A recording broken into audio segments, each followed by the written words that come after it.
Мөнх баярын баасан дэлгэр. Мөнх хотын үйлсдэлгэр. Ямар сүрэнгийн анжинд бол. Мөнх хоёрын дэлгэр маа. Мөнх хотын мөнхтхан.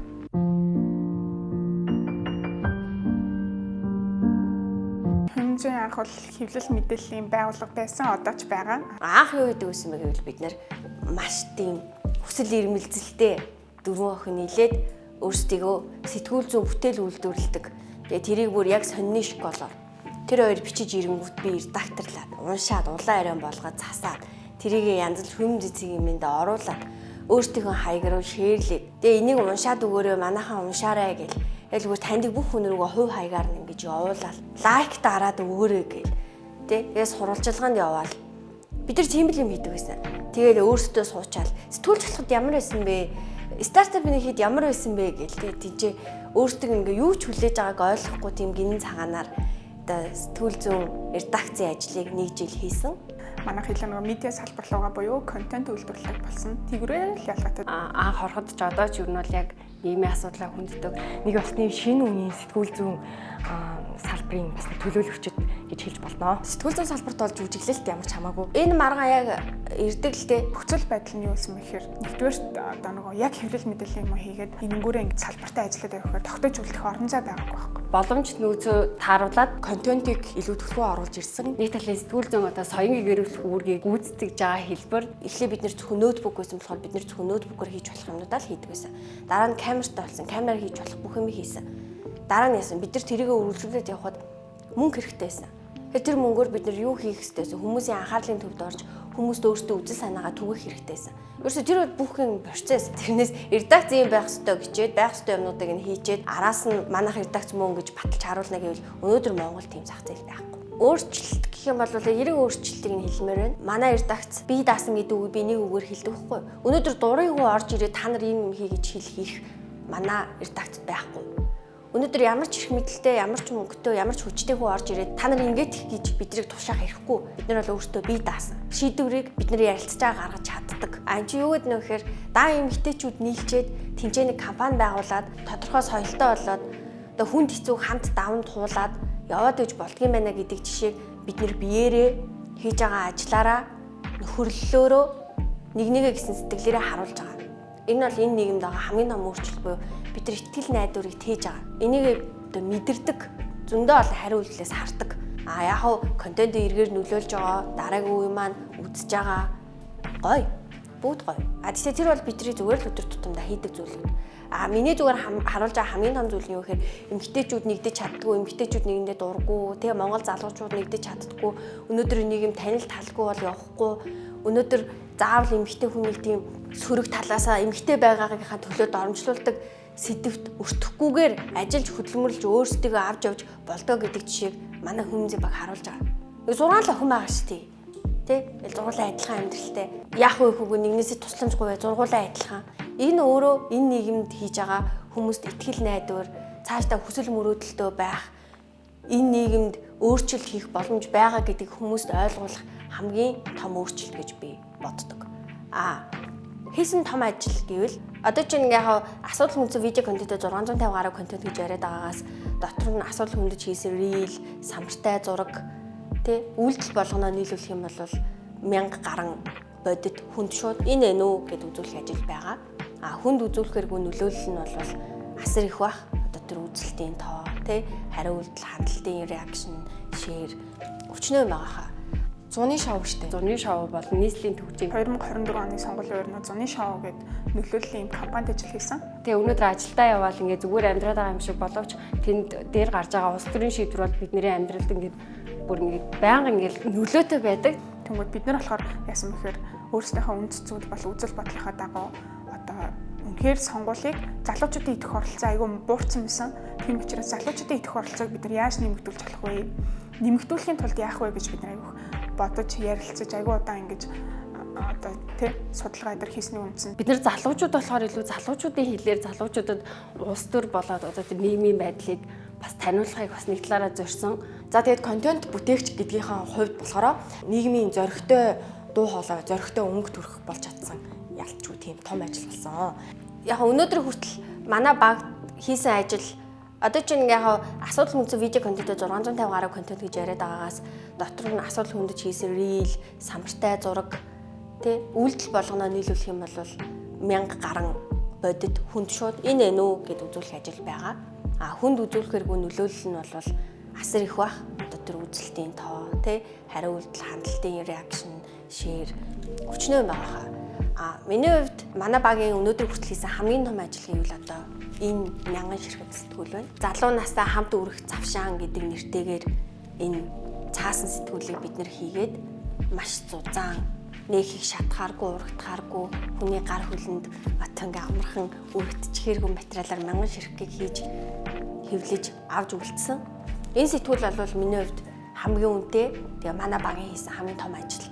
Яг гэвэл энд бидний анх Хүмзэг гэдэг нэр яаж үүссэн, Хүмзэг гэдэг нэрийн дор яаж цугласан, бид нэр хамтдаа юу хийсэн, бидний хамгийн хөвчлөлтөө үе юу юм, Око гэж хин, Окогийн 25 насны зураг ямар юм, тэ үйлс дэлгэр гэж хин, үйлс дэлгэрийн 22 насны гоо сайхан ямар юм, дэлгэрмаа гэж хин, янжин дулан гэж хин, хүүхэд нь ямар байсан ингээд бүх зүйлийг гэрэл зураг болон бичвэр болгож авч үлдсэн.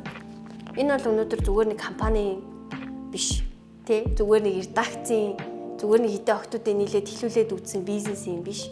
Энэ бол хүн болж төрсний маш том архив түүх гэж би боддог. Тэгэхээр энэ сэтгүүлээсээ бидэд мянга гаргасан пүүн хийж дуусаад дахиж ингээл зараад ах юм бол үнэхээр айгүй романтик бодлоо. Бид түүгээс алдаж туулж яж ойлгоод дараа нь төлдөг төрлийн хүмүүс л те. Тэгээд мянган ширхэг хевлээд одоо тодорхой хувийг минь ингээд аваад үлдсэн зочдтой хамтран ажиллагчдаа ингээд өгдөг. Яг хүмүүс ингэдэг. Энэ дизайныг хийсэн, ийшин шахацсан юм байна. Ямар зузаан цаас вэ? Энэ минийг ингээ гоё өчөхгүй ясаа. Айгүй үнэтэй цаасаар мөнгө олохооргүй хийсэн байна. Яг зураг нь бол гоё юм. Гэтэ энэ булан нь ямар болох шахаа вэ? Хүмүүс ингээ шууд барьж байгаа л ингээ хийдэг. Хизээч энэ 6 хүний амьдрал, хөлс хүч. Энэ 6 хүний та нар хүмжид байгаа юу хийсэн гэвэл энэ байна гэд баримт бичиг гэдгийг хүмүүс олж хардаггүй. Амар том үн цэнтэй, хамгийн үн цэнтэй зүйл маань гэвэл одоо энэ байна. Би өвхлээ гэж бодоход тий одоо ингээд бүгдээрээ өвхлээ гэж бодоход энэ үлдээд бид 6-ыг нөхөрлөл нэгнээ гэсэн яг тэр үнэн сэтгэл энэ дотроос үнэртнэ гэж бодохоор хийсэн ажлуудаасаа илүү тэр ажлууд ч угаасаа явж байгаа цаашаа үргэлжлээд явна. Энэ сэтгүүлэл хамгийн том ажил гэж би хэлнэ. Стартап компани болохоор санхүүгээр нэлээд хүндрэл бэрхшээлүүд гардаг. Бид нар ч бүгдээрээ юм залуу хүмүүс те өөрснөө ингээд юм бид нарт өөрсдөө ингээд өмч хөрөнгө гэж байхгүй.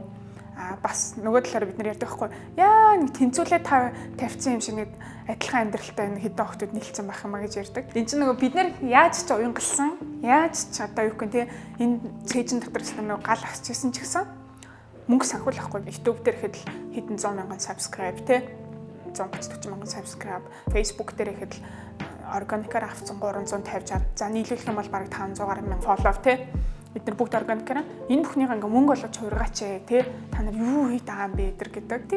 Тэгээд өөрснийрээ хувиргаачдаг.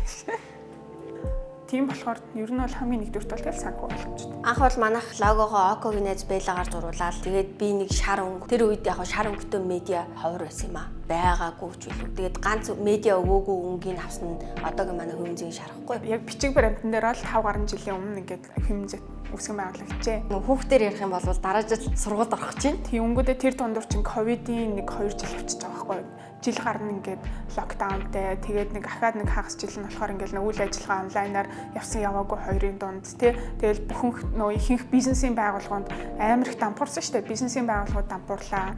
Ер нь бол хаана бизнес явуулахад амар хэцүү байсан. Тэгсэн чинь хүмүүс нөгөө тэнд ингээд дампуураад бизнес үйл ажиллагаа болж байхад бид нэр тэр үед заяа бизнес хийгээ гараад ирсэн. Тэгэл контентуудаа хийгээл тэр үедээ хүмүүсээр аргалал ер нь бол манай одоо нэгэн бүтээгдэхүүнүүд гардаг байсан. Өмнө нь бол ингээд брэнд үүсгэх гэх юм бол шууд ингээд биднэрт үүсгээд ах брэнд байхгүйсэн. Одоо болохоор бид нар өөрснөө ингээд брэнд үүсгэж чадсан байна. Яагаад гэвэл биднэрт үзэл санаа, үндэс зүйл те тогтоох ёстой шин чанарууд биднэрт тогтцсон байсан.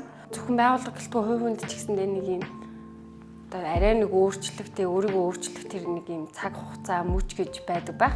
Бид нар тэгээд тэр ойлголтуудаар нэгтгэж ярьсан байхгүй. За чиний үзэл санаа юу вэ? Чиний үндэс зүйл юу вэ? Тэ чиний цаашдаа энэ Хүмзэгтэй хамт харж байгаа алсын хараа зорилго чи юу юм гэхэд бидний хинч тийм ингээд тусдаа юм ердөөсөө яриаггүй. Одоо маа янчгаа хинч харсан Хүмзэг янч гэж тий. Око яасан гэсэн Хүмзэг хоёр хэрэг байхгүй. Бас гэдэг хоёр хүмзэг. Үүсээ хүмзэг. Бид нар бүгд хүмзэг. Хин ч манай контентыг үзэх хүмзэг контент. Цаасаа харьцаг хараад өнөөдөр хүмзээ санаанд нь ордог болтол бид нар хоногшуултыг хийсэн байхгүй. Одоо өнгө төрхийг жоохон хэдүүлээ мейкапыгээ засчихад асуудалгүй юм шүү гэдэг бас нэг юм бодол байсан. Бид нар бол энийг өөрснөө version 2 гэж ярьж байгаа байхгүй юу? Дараачийн төвшөндөө орохын тулд хүмзэгийн ажил бүр том далаацтай болно. Хийсэн ажил маань ингээд контент төдийхнөр биш те оюун санааны хувьд бусад хүнд хүрнэ. Тэгэхээр тэр илэрхийлэх зүйл маань 6 охин гэдгээр нь биш бас нөгөө талаасаа илүү брендинг илүү одоо тэг өнгө төрх талаас нь бас харах цаг нь одоо хэрэглэгчдийн маань хувьд бидний хувьд ч юм болсон гэж үзэл ребрэнд хийсэн. Шинэ үеийн мэрэгүү ухаан гэдэг үг өөрөө надаа сонсоход хүртэл яг миний нөгөө уншдаг, миний дурладаг тэр сэдв буюу юм гой амттай хүнд хэлэхэд бардам байхаар үг нь бол гадна талаасаа мөн Шинэ үеийн мэрэгүү ухаан гэхээр яхав мэдээж мэрэгүү ухаан одоо бүх цаг үед л байсан. Тэгээд энэ цаг үеийн буюу яг 2025 онд 20 хэдэн настай бүгдөө ингээ фэйсбુક дээр өдрө болгоо нэг сенсац ингээд хараад байдаг хүмүүсийн хувьд мэрэгүү ухааныг ямар байдлаар бид нар нөгөө ойлгож авч байгаа гэхээр Монгол хүн гэж хийн бидний өвд эцэс ямар зүйлсийг болны уламжлалт төрчин бид нар өөрсдөө ямар соёлтой ард түмээ ах トゥ одоо тий хамаатан садна аав ээжигээ яаж хүндэл гэдэг байсан энэ их мэрэгэн ухаан энэ их соёлын зүйлсийг одоо тэр өв соёл уламжлал гэдэг зүйл бүх юмыг бид нар мэрэгэн ухаанд оруулж тооцож байгаа байхгүй юу хэвлэл мэдээллийн хэрэгсэлтэйгээ холбоот хэлэхэд их сурвалжаа таних хүнийг таньж мэдээллийг хүлээж авах үнэн зөвийг нь ялгаж шигшиж чаддаг байх хэрсүү байх энэ хэний хийсэн юу гэдэг мэдээлэл өнөөдөр над дээр ирж ийн вэ гэдгийг ялгаж таньж чаддаг байх. Бүр цаашлаад хиймэл оюун ухаан, жинхэнэ хүн хоёроос гарч ирсэн мэдээллийг ялгаж таньдаг байх. Өөртөө хэрэгтэйг нь шигшиж аваад яг өөрийнхөө мөн чанартай холбогдох мэдээллээр өөрийгөө урагшаага хөгжүүлэх, бүтээх, цаашлаад нийгэмдээ хувь нэмрээ оруулах гэдэг талаас нь гаргаж ирсэн. Тэгээ хамгийн харамсалтай нь хүмүүст энэ үгээ хэлсэн чинь шууд л юу вэ? Ста мэрэгүү ухаан бүх цаг үед байсан тий энэ чинь арай ийм юм шүү гэдэг сэтгэлүүд ирсэн байхгүй юу. Гэтэ үгүй мэрэгүү ухаан гэдэг үгийг бид нар өмчлөхгүйгүй. Зүгээр бид нар шинэ үеийн мэрэгүү ухаан буюу бидний хийж бүтээж байгаа зүйл, бидний хамтын ажиллагаа, бидний цаашдын бүтээх зүйлс бүгд тийм мэрэгэн байгээ. Хизээний тэнэг хүмүүсээс үлдсэн тэнэг хүмүүс шиг юм шиг мэдээлэлээр бид нэр угжиж тархиа угаалгах хэрэгтэй. Энэний эсрэг манай слогон хүчтэй зогсож байгаа гэж би